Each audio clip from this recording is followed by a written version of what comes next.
in the world behind the Israelis. And they did racially profile me and others individually. It was really something to watch. And one-on-one consultations on a dais, and then they cut you loose. And what I witnessed, and this was in May, Memorial Day weekend of 2003, we had an orange alert at the time. When I was cut loose from the one-to-one consultation with the Dutch authorities, I went around the corner, and every Mid-East looking person, and that meaning Pakistanis, East Indians, Sikhs with headdresses, were all being searched. Everyone, there was no exception. Everybody, even 80-year-old women. Yeah, it was real security. No, they had naked body scanners at that airport and brought him through. He didn't even, the U.S. government got him the visa. He didn't have the other passport, and that's what Haskell saw, was a guy with high enough authority at the gate, at the secondary check, to say, you will put him on. And then the government admits that was their guy that got him on. Oh, of course. But wait. Is that the point you're getting at? No, wait, Sean, I want to ask you something, because it does sound like that was a very stringent security checkpoint. Did they put their hand down your pants? This was, completely professional. I mean, completely. No. Here it's about federal government is your God. We're going to have pot bellies grab your child's genitals. Here it's about domination. Everyone who's listening, this put their hand down your pants, this has nothing to do with security. This has everything to do with making the public passive and accepting of just about anything. Yeah, exactly. But, sir, to finish your point, so what is your point in the huge security you saw compared to what you just heard with Kurt Haskell with the U.S. government demanding they get this guy on the plane? Well, the key is this, Alex, and you've already said it, and what the majority of our countrymen don't know, it was impossible for any terrorist to get on the plane without cooperation from our people, because the Dutch were so good that they would have never allowed. That's the whole point here, and I've known it for years, ever since it happened. It's on record that after the Israelis, they've got the most, including naked body scanners. Listen, the underwear bomber was brought past all the security. That was later confirmed. Well, just like brought right past it all. Wait. 2 months, 1 month after that, there were congressional hearings, and there were people from the intelligence community who testified to Congress under sworn testimony that the State Department was going to decline this guy a visa. They were ordered to let him in, yeah. And our intelligence services said, no, let him on. See, you were driving in, you missed it. I had Haskell on. He said it a month and a half before it was in the news. He saw it happen. Yeah. And exactly. No, it was on C-SPAN. Yeah, no, listen, they run look, they're giving Al-Qaeda control of Libya and Syria now. And come on, man. If you go back to TSA wants to grope my family. I can't fly, but because of Al-Qaeda, but they give them whole countries. And if you'll go back to every single terrorist big story, from the Sears Tower in Chicago all the way down, at the thick of it, at the middle of it, you always find some government informant or some government provocateur. The whole thing. The whole thing's a scam. It is. Great call. Listen, thank you, Sean. We've got like 15 more callers here. We're going to come back, give each caller 1 minute on the other side, final segment, and then Jim's going to give a speech.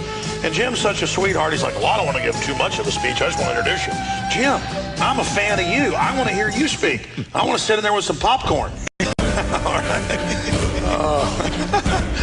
We are back live here. We're talking about gardening boxes. What is this system you're talking about? Hero Garden. I need to get one. Yeah, it's a little, you grow your own herbs. You just got a little grow light and you grow. No, wait a minute. They're shutting down the Amish and shutting down people with lemonade stands. I don't know if you can be trusted with a garden, because you know they're starting to restrict them. Oh, well, you have to have inspections to make sure there's not drugs, because you're guilty until proven innocent. That's true. Maybe I better not put any mint in the mint juleps I serve to people. Oh, yeah. Don't do that. It hasn't been government approved. Exactly. Let's race through your calls here. Jeff in Canada, you're on the air. Go ahead. I just had a quick question for Jim. It's funny you brought up your books.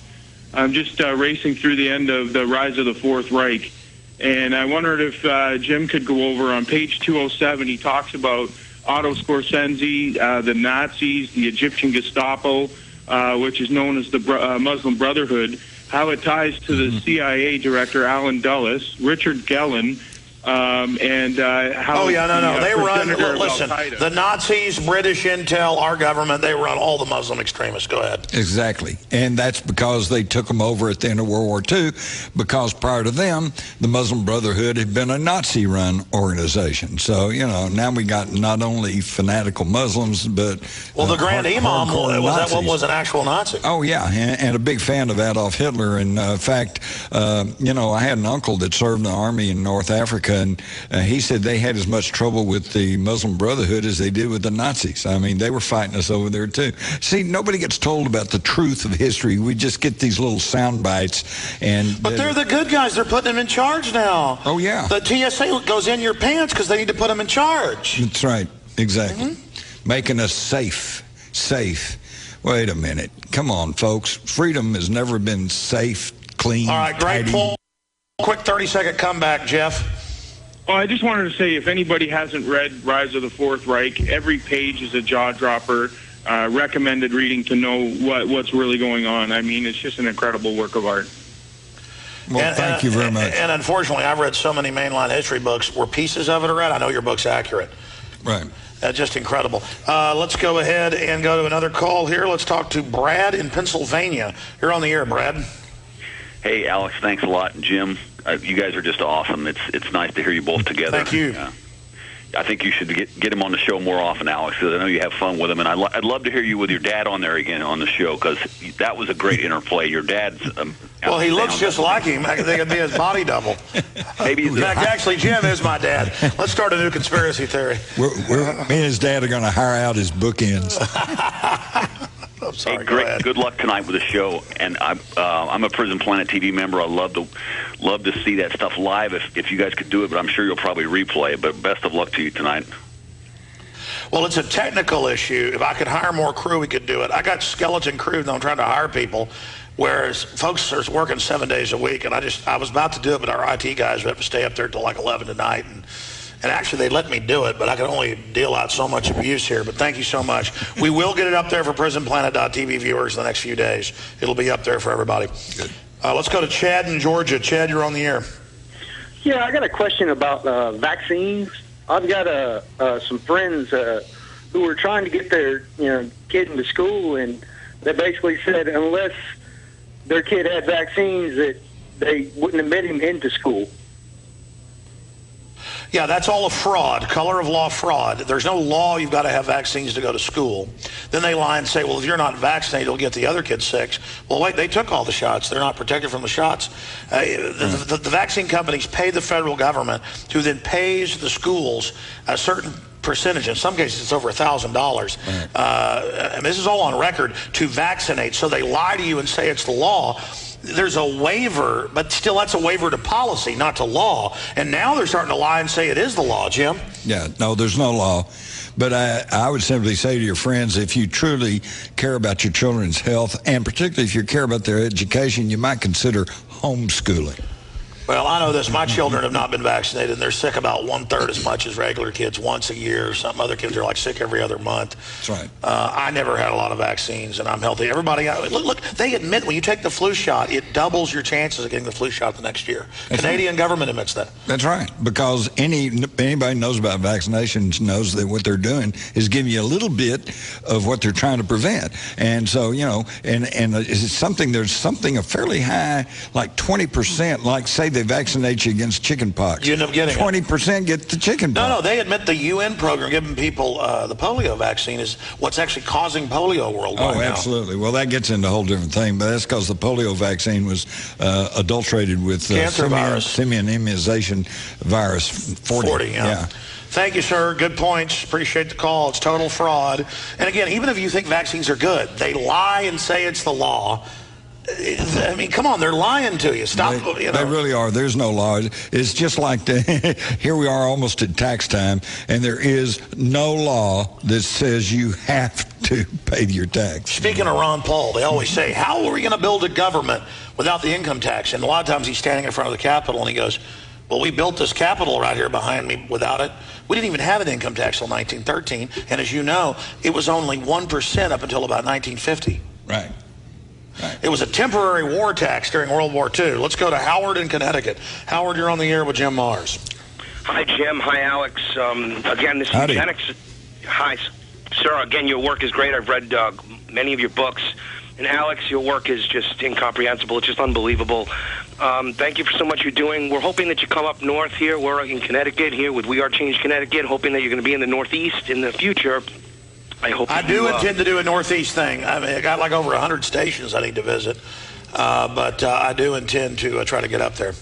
That's fantastic. Definitely interested in the blueprint to defeat the New World Order, and anything we can do here at We Are Change Connecticut, we've got your back, sir. And just wanted to talk about the eugenics. You know, you mentioned all this stuff. There's a company called Reed Elsevier. Are you guys familiar with that company? Reed Elsevier? Reed Elsevier, right. It is a conglomerate that owns, because we're talking about the homeschooling and the vaccines. Well, guess what this company owns? This company owns, among other things, LexisNexis, the data mining for basically everything, the CIA, FBI. Yeah, I know what that is. Yeah. Okay, Yeah. They also own Variety magazine, 15,000 propaganda magazines. They own Cell and Lancet magazine. They publish the medical books that are in all Okay, so it's a medical giant holding company like Bain owning Clear Channel in the past. What are they up to? Well, they're putting in the books, like hardcore books. My son goes to Catholic school, and his books have Illuminati symbolisms in it. They have mathematical equations, Alex, that they use disinformation in the equation. Like, for example, this is not in the book, but it would be 2 planes leave Boston traveling at the rate of X amount of miles per hour. How long will it take them to crash into the buildings after they were hijacked by terrorists? So they're actually using... Yeah, no, it's politically laced. My son was playing some game called Brain Pop, a history game, and it was all, do we have total communism or partial communism? Because you play the part of the president in this game. And it's like, well, the total communism's not good, but the partial communism, it's like, do we have total taxes or only increase them on the rich? And then it's like, and my son said neither, and they go, well, that's bad policy. We need to raise it. So, yeah, I mean, the brainwashing is just off the charts. Thank you so much, Howard. It's incredible. It's like, how many shots did Lee Harvey Oswald fire? 3, 4? Hey, wait a minute. Maybe he didn't fire any at all. They give you false choices. Real fast, Brandon in Idaho, you're on the air. Go ahead, Brandon. I got just a couple points, really. I can definitely speak on behalf of the military trying to train people for against the Constitution and also being basically lab rats, because I just got done doing 5 years active duty. Then they tried to say militia groups are illegal, that you have no rights being in the military. And, getting anthrax shot, you ask them, hey, will this prevent anthrax? They say, nope, if you had anthrax, you would die. Like, then what's the point of the shots? No, they admitted that wouldn't. But by the way, that's illegal. We stopped them 10 years ago giving it because it's, quote, experimental. So they just brought it back. Exactly. It's incredible. They get paid by big companies to use you as lab rats. Yep. I actually just got diagnosed with called myxoma. It's a tumor in the jawbone that only, I think, at max 6% of the country gets. No. All these rare cancers are exploding in the troops. They're killing you, sir. Yeah. I mean, they're eugenicists. They hate you. I mean, I can't believe this. So they made you take experimental shots? Oh, big time. And the VA keeps sending me, ask me to get flu shots. I'm not going to get a flu shot because... Folks, they're Nazis. They're the eugenicists who created the Nazis. God bless you. Just warn other troops, warn others. We can't get to Merrill. We're out of time. Jim, we're going to speak tonight. We'll put the video on the web, jimmars.com, INFOWARS.com. Thank you for watching. God bless you. God bless you. Great job to the crew in Austin. Great job to the crew here and all the folks coming out tonight. I've been telling you about eFoods Direct for a while. Oh, of course. Wait. I mean, is that the point you're getting at? No, wait, Sean, I want to ask you something, because it does sound like that was a very stringent security checkpoint. Did they put their hand down your pants? This was, completely professional. I mean, completely. No. Here it's about federal government is your God. We're going to have pot bellies grab your child's genitals. We had an orange alert at the time. When I was cut loose from the one-to-one consultation with the Dutch authorities, I went around the corner, and every Mid-East looking person, and that meaning Pakistanis, East Indians, Sikhs with headdresses,